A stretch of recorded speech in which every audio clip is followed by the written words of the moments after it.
It is set to be a messy and possibly expensive city budget season. The city of San Antonio faces a $158 million deficit that it's trying to close over the next 2 years. And Thursday will be the first look at how city staff suggest accomplishing that. Garrett Berger warns that might even include a hike in your city property tax bill.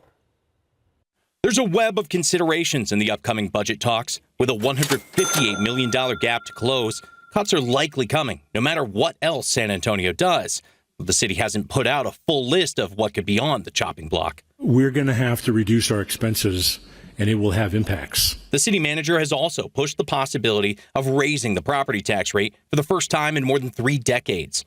That could cost the average homestead another $81 each year, according to a previous council discussion.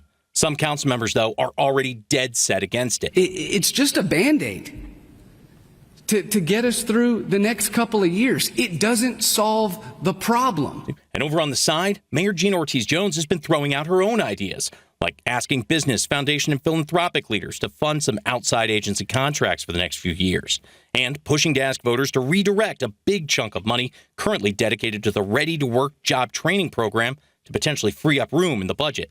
Though an activism coalition of local groups has spoken against both ideas.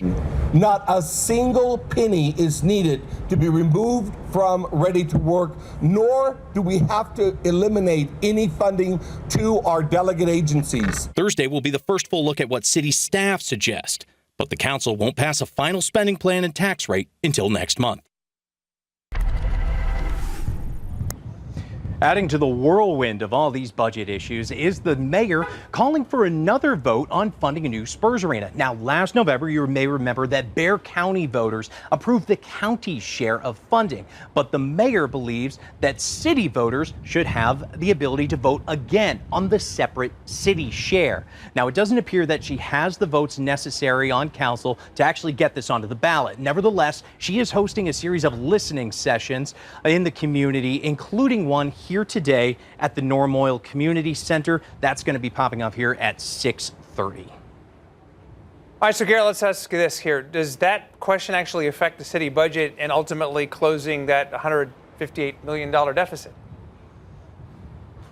No, that's a great question, Ernie, and it doesn't look like it does, to be frank, at least in this immediate situation. Now, city staff isn't commenting on the mayor's proposal for another vote, but the sources of money that the city plans to add, or the plans to tap for using to fund the arena, either are restricted in how they can be used, or they rely on this project moving forward in the first place, such as property tax revenue from development tied to that arena or lease payments.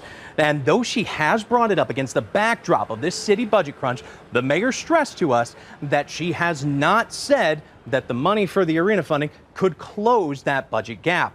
But she has said that today's finances inform how people think about making major investments. Maybe a major investment like helping fund a new arena. Live on the southwest side, I'm Garrett Berger, KSAT 12 News.